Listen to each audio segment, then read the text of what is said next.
Good evening students. Start करेंगे हम आज का टॉपिक। आज का टॉपिक है हमारा पोस्ट फर्टिलाइजेशन इवेंट्स। जो हमारे पोस्ट फर्टिलाइजेशन इवेंट्स होते हैं वो क्या क्या हैं उसको हम देखेंगे।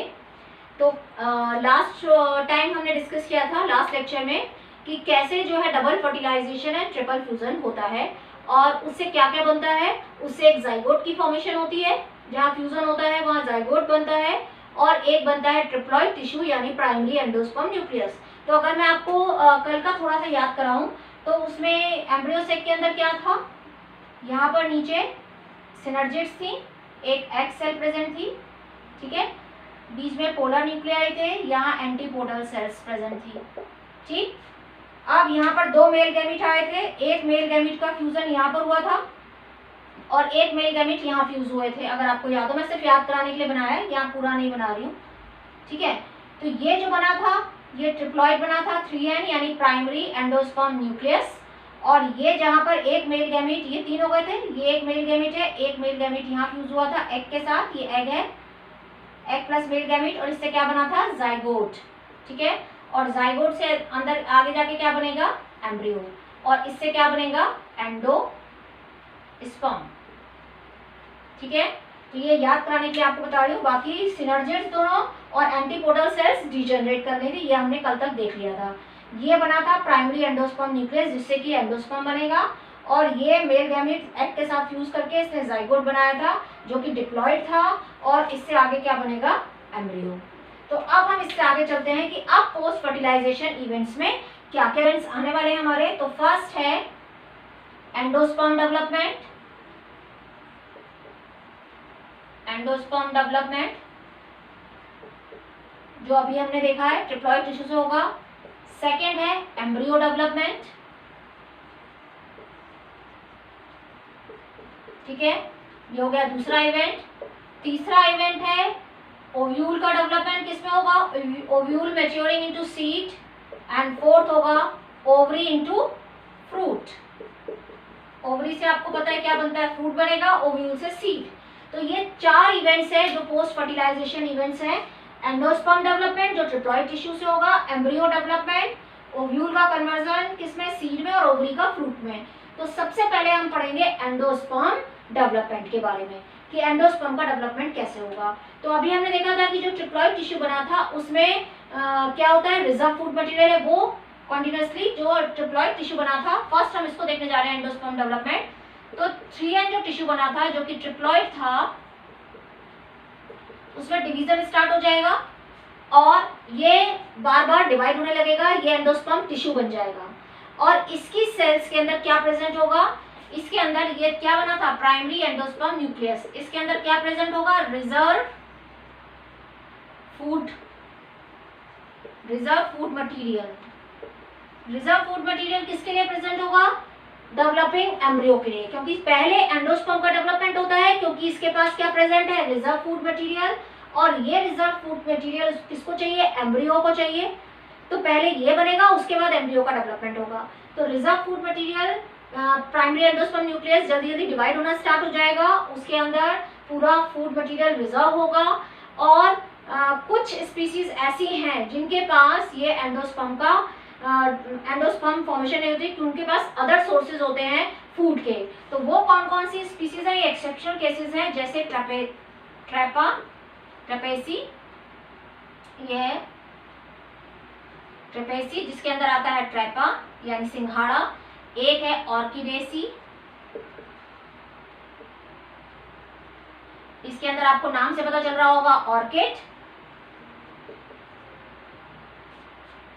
ये फैमिलीज ऐसी हैं जिनके पास एंडोस्पर्म नहीं होता, एंडोस्पर्म इनके पास अदर सोर्सेज होते हैं, इनके पास एंडोस्पर्म नहीं है, इनके पास अदर सोर्सेज होते हैं फूड के। तो ये एक्सेप्शनल केसेस हैं। ट्रेपेसी जिसके अंदर ट्रैपा यानी सिंघाड़ा आता है, ऑर्किडेसी जिसके अंदर ऑर्किड आता है, इनके पास जो है इनमें एंडोस्पर्म का डेवलपमेंट नहीं होता है। अच्छा, तो ये हो गई एक्सेप्शनल केस की बात। अब होता है कि एंडोस्पर्म किस नेचर का हो सकता है। तो नेचर ऑफ एंडोस्पर्म अगर हम नेचर ऑफ एंडोस्पर्म की बात करें तो किसी में तो ये स्टार्ची हो सकता है, स्टार्ची किसमें हो सकता है, आप याद करिए, आप कौन सी चीजें सिखाते हैं जिसमें आपको सबसे ज्यादा स्टार्च मिलता है, तो व्हीट यानी रोटी, चावल, तो क्या हो गया व्हीट के अंदर, व्हीट, राइस, ठीक है। और प्रोटीनेशियस किसमें होगा, प्रोटीन कंटेंट, प्रोटीनेशियस हो जाएगा आपको अगर याद हो एल्यूरोन लेयर, एल्यूरोन लेयर आपने किसमें पढ़ी थी 11th में, मेज के अंदर प्रोटीन कंटेंट होता है जिसमें एल्यूरोन लेयर। फिर ऑयली, ऑयली किसमें होगा, ऑयल आप देखते हैं कि किससे मिलता है, कैस्टर से, कोकोनट से, तो वहां पर ये ऑयली होगा, कैस्टर, कोकोनट, ठीक है। और एक और आप याद कर सकते हैं स्टोनी, स्टोनी किसमें आएगा, बीटल, बीटल नट, जो नट होता है बीटल नट। तो ये हो गया नेचर, नेचर वाइज कि स्टार्ची होगा व्हीट राइस में, प्रोटीनेशियस, एल्यूरोन लेयर आपको याद हो तो मेज में बाहर की तरफ एल्यूरोन लेयर प्रेजेंट थी, ऑयली कैस्टर एंड कोकोनट में, और स्टोनी बीटल नट में। तो ये है कि नेचर कैसे हो सकती है, कैसा एंडोस्पर्म हो सकता है, किस नेचर का। तो अब आता है कि इसका डिवीजन, जो ये प्राइमरी एंडोस्पर्म न्यूक्लियस है, इसका डिवीजन कैसे होगा। इसके जो है वो 2 टाइप्स हैं, एक है फ्री न्यूक्लियर एंडोस्पर्म डेवलपमेंट और एक है सेलुलर एंडोस्पर्म डेवलपमेंट। तो उसको हम देख लेते हैं टाइप्स, कौन कौन से टाइप्स का जो है वो एंडोस्पर्म डेवलपमेंट है। तो फर्स्ट है free nuclear, free nuclear endosperm development, ठीक है, जिसका ऐसे ही इसका नेम इंडिकेट कर रहा है फ्री न्यूक्लियर एंडोस्पर्म डेवलपमेंट। इसका मतलब है कि इसमें पहले न्यूक्लियस का डिवीजन फ्रीली होगा। मान लो ये पेन है, अब इसका न्यूक्लियस 1 से 2 न्यूक्लियस में डिवाइड हो गया, 2 से 4 में हो गया, 4 से 8 में हो गया, ठीक है। अब ये फ्री न्यूक्लियर डिवीजन करते जा रहा है, करते जा रहा है, 1 से 2 में, 2 से 4 में, 4 से 8 में। अब अभी इसमें सेल वॉल की फॉर्मेशन नहीं हुई है, खाली न्यूक्लियस ही न्यूक्लियस है। बाद में एक साथ इसमें सेल वॉल की फॉर्मेशन होगी और ये फिर डिवाइड हो जाएगा, पूरा इसके चारों तरफ क्या हो जाएंगी, सेल वॉल की फॉर्मेशन हो जाएगी, ठीक है। तो अब ये बन जाएगा मल्टी सेलुलर, अभी तक सिंगल सेल था, अब क्या हो गया, ये बन गया मल्टी सेलुलर, मल्टी सेलुलर, ठीक है। अभी फ्री न्यूक्लियर देखो, पहले खाली न्यूक्लियस है, ये 1 से 2, 2 से 4, 4 से 8 बन गया। उसके बाद इसमें क्या हुआ, सेल वॉल की फॉर्मेशन हुई एक साथ सब में, तो ये बन गया मल्टी सेलुलर। तो ये है फ्री न्यूक्लियर एंडोस्पर्म डेवलपमेंट, और इसमें थाउजेंड्स ऑफ न्यूक्लियाई होते हैं एक साथ। तो टेंडर कोकोनट जो होता है, water, water of tender coconut, जो आप कोकोनट का पानी पीते हैं वो क्या है, वो फ्री न्यूक्लियर एंडोस्पर्म है। इसलिए बोला जाता है कि वो हाईली न्यूट्रिशियस है, क्योंकि ये एम्ब्रियो का फूड है। तो जितने न्यूट्रिएंट्स वो एम्ब्रियो को देता है, अगर आप पिएंगे तो आपको भी उतने न्यूट्रिएंट्स मिलेंगे। तो जो वाटर होता है कोकोनट का, वो फ्री न्यूक्लियर एंडोस्पर्म है, उसमें थाउजेंड्स ऑफ न्यूक्लियाई प्रेजेंट होते हैं, ठीक है। इसके अलावा कॉटन, मेज, कॉटन, मेज, ठीक है, तो ये भी इसके एग्जाम्पल हैं। अब सेकेंड आता है cellular endosperm development, cellular endosperm development. अब सेलुलर एंडोस्पर्म का डेवलपमेंट का मतलब है कि यहाँ पे सेल बनेगी। तो पहले एक सेल थी, उसमें ये एक न्यूक्लियस था, अब इसमें डिवीजन स्टार्ट हुआ, तो सेल वॉल फॉर्मेशन साथ की साथ होती जा रही है। 1 से 2 सेल बन गई, 2 से 4, 8 कितनी भी बन सकती हैं इस तरह से, और साथ के साथ सेल वॉल भी बनती जा रही हैं, 8 बन गई, ठीक है। तो साथ के साथ सेल वॉल भी बनती जा रही है। उसमें क्या हुआ था, पहले सारे न्यूक्लियस डिवाइड हुए थे, बाद में एक साथ सेल वॉल फॉर्मेशन हुई, तब जाके ये मल्टी सेलुलर हुआ था, पहले ये सिंगल सेल था।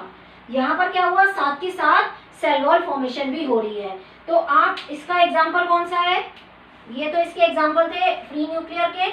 अब इसके एग्जाम्पल कौन से हैं, इसका एग्जाम्पल है जो कर्नेल, व्हाइट कर्नेल, जो गिरी आप खाते हैं कोकोनट की, वाइट कर्नेल जो गिरी खाते हैं वो ये सेलुलर एंडोस्पर्म है, और जो पानी पीते हैं वो फ्री न्यूक्लियर एंडोस्पर्म है। इसके अलावा पिट्यूनिया, पिट्यूनिया इसका एग्जाम्पल है, और वाइट कर्नेल किसकी, कोकोनट की,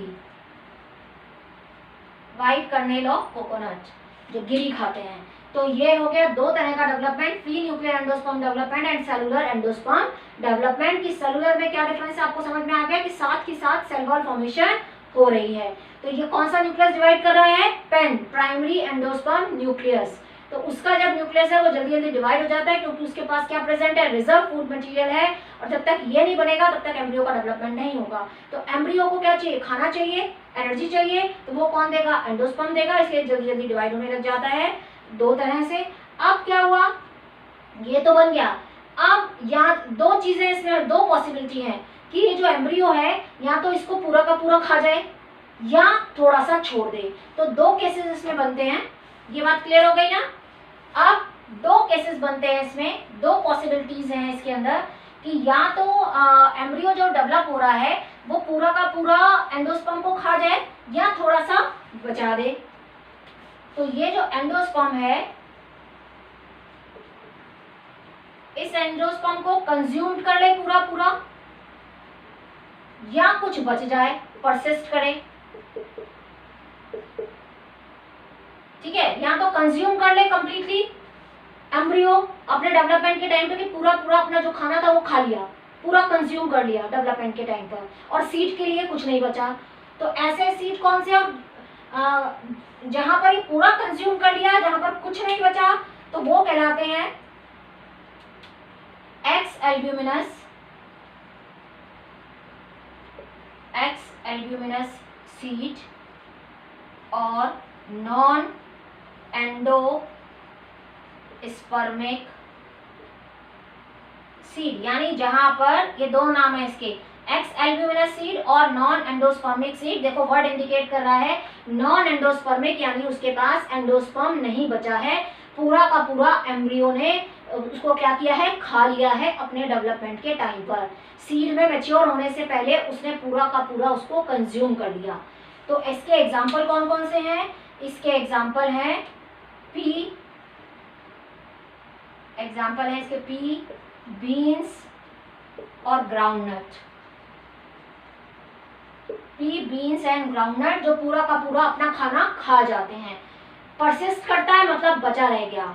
अब वो कौन सा है जिसमें बचा रह जाता है, पूरा का पूरा नहीं खा पाते सीड में मैच्योर होने से पहले, उसमें बचा रह जाता है, उसको हम बोलते हैं एल्ब्यूमिनस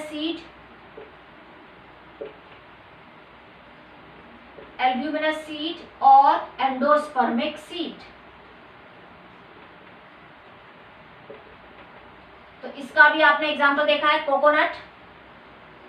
कोकोनट है, कैस्टर है, ठीक है, जिनके पास एंडोस्पर्म बचा रहता है। तो कोकोनट, कैस्टर इसके एग्जांपल है, एल्ब्यूमिनस सीड और एंडोस्पर्मिक सीड। यानी यहाँ पर एंडोस्पर्म बचा रहता है, पूरा का पूरा एम्ब्रियो अपने डेवलपमेंट के टाइम पे खाता नहीं है, कुछ ना कुछ जो है परसिस्ट करता है, बचा रहता है। तो ऐसे सीड को बोलते हैं एल्ब्यूमिनस सीड और एंडोस्पर्मिक सीड। इसका एग्जाम्पल है कोकोनट और कैस्टर, ये इसके एग्जाम्पल है, ठीक है। और जहाँ पूरा खा लेते हैं वो उसके एग्जाम्पल है पी, बीन्स और ग्राउंडनट, जहाँ पे कोई भी चीज़ कंज्यूम पूरा कर लेते हैं, कुछ नहीं बचता।